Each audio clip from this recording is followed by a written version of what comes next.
Spazz! Welcome to the third episode of our Vodcast, a Very Venture Vodcast. Well, we just watched episode 2, and it was so good.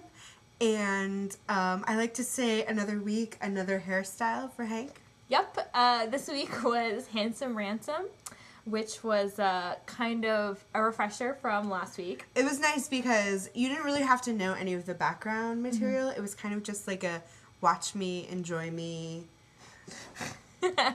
Also, that's kind of the Monarch's theme in general. We also wanted to point out that we will be talking about episode 2. Handsome Ransom. If you haven't seen it, you should back away now. Steer away. And go watch it on Adult Swim. Now. And then watch our other 2 vodcasts. Mm-hmm. To catch up. In sequence. It's very educational viewing, you know. You'll learn a lot about the Monarch. I have. And his pants. Oh, also, happy Halloween. Happy Halloween! Yay! We're theming it up. We are. So anyway. There's a special treat at the end. Oh yeah, so stay tuned until the end. Yeah. It's so worth it. It is. So we wanted to talk about sort of the important and / fun things that we learned about from this episode pretty fast. First of all, 21 is fronting as a BA. He is. Not only that, but he's weirdly buff now. Uh-huh. And like he has like the shreddy sleeves, and he's kind of just a BA all around. And he's really buff. And right, I said that. I know, but also the blade, he like always seems to have a shank on him. So to shank people. For a second, we actually thought that it was real, and then we realized that. And then he paid the caveat. So it's kind of really a relief to know, okay, all is not lost. You know, just something is weird going on. Yeah. So what else? Oh, you want to talk a little bit about Captain Sunshine? Where do I begin? First of all, we were right. Yes, Captain Sunshine is here. I mean, I don't think there was really anyone disagreeing with us. Yeah, but still. But, so, basically, Captain Sunshine is making fun of comic book heroes. Specifically, there's a lot of calls to Batman, which is interesting because the voice actor was Kevin Conroy, who was Batman. The voice of Batman in That's why the animated series. I was wondering what made it so extra super creepy. And that was it. That was it. Like, I mean, I got like chills listening to him. And so we almost fell for the whole like, oh, he's not actually a pedophile. He just misses Boy Wonder, you know, like the Astroglide. That was just to get him down the chute and into the costume. It was just nice. It was a nice gesture. The slumber party. He really just missed Boy Wonder. He did, and then we were feeling really judgmental and kind of like, well, we're so wrong for thinking he's a perv. Why do we assume that everyone is a pedophile? And then he planted one. And sealed with a kiss. Sealed that stuff with a kiss. But it was disturbing. But I just loved that they were riffing so much on superheroes, and it almost made me think, like, what took so long, you know? Like, I'm almost surprised they haven't done it before, but just, like, the fascination with the teen boy sidekick that's, like, an orphan and/or a runaway and/or a homeless kid and/or circus people. Circus, yeah. So, and then the whole having, like, a lair, and that had, like, a giant coin. The sundial. I mean, well, okay, so Neverland Ranch. Hi. I didn't get it until I read Jackson's blog about it. Right. Well, and it was kind of, it had that feeling. The whole episode, I was like, this is so creepy. This is almost like a Michael Jackson feeling. And then after, we didn't read Publick Newson, which is Jackson Publick's blog, and he usually posts right before the episodes come out. And we didn't read it. The last 2 episodes he's done this, so we're expecting it from now on now. 2 times in a row now. And we didn't read it before the episode, so we were like, when we went back and read it, we were like, oh my gosh, this is why it was so creepy. It totally was like creepy Michael Jackson land. And I love that Alfred was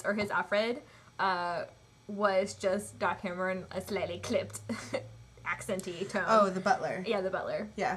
I was like, what? Who are you talking about? Alfred. And that you had, like, the lair, the giant coin that has the Monarch from 2002. Like, Captain Sunshine, I hope you die, or something. It was really cute. And I loves the throwing the villains into jail thing, like how he just... He's like, no respect for due process. The monarch said that. Right. But just, that's so funny because like every cartoon, it's like they're just leaving them, you know, leaving the villain outside with like a sign on him that says, "I was bad, put me in jail," or something like that, or like "for the mayor" or something. And just like the idea that probably doesn't actually work. And I love that, like, even though the Ventureverse is so like crazy and, you know, shenanigans, it still doesn't work. It's like there's still due process even in the Ventureverse. Next page. Yeah. Right. We learned about a new guild law, Guild of Calamitous Intent law. Oh, it was a good one. Yeah. It was very just.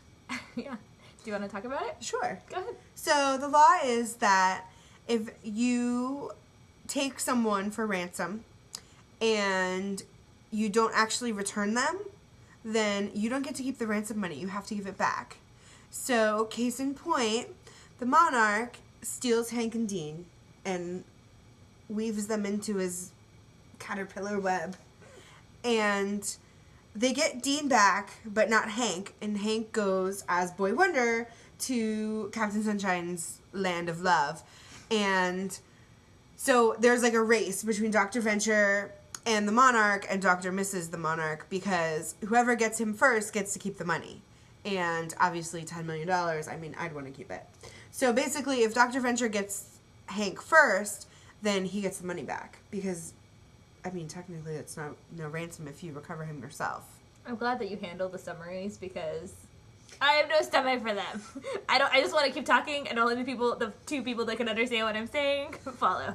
But speaking of the money, actually, Billy and White were the ones that gave Dr. Venture the real money because they have a check from an insurance company and it looks like it's like fraud because I think they just took off their neck braces. Oh yeah, they ripped them right off. So that was the scene where they're like going like this. Yeah. Do you think shaking the cocktails? Do you think that like last season they got injured somehow or like collected or something? I feel like I'm forgetting something. Because if not, what's the story there, you know? Well, ... I feel like that's kind of what that is. To be determined. TBD. Mm-hmm. Another thing that's TBD is what's going on with Gargantua 2 and Jonas Jr. He is in the stratosphere. And I think that we're going to be in the stratosphere pretty soon because I'd like to go to the stratosphere. And I'm pretty sure that they're going to be like pumping out scripts and being like, the stratosphere, Gargantua 2. So I'm pretty sure we're going to be there soon. Oh, yeah. Also, there's new super team members that we're aware of. Do you remember their names? Super team members. The ones that were talking to him. They're talking to Captain Sunshine and they were like, oh, not another one. Oh, my gosh. No, but I remember, like, the America Hairy Man and the Barbie. Barbecue. And... Oh, Barbecue because she was on fire. Yeah. Oh, I just got it! And? There was another one. I don't remember. Ghost Robot. Oh, right, Ghost Robot. Yeah. He was awesome. I can't wait to see more of Ghost Robot.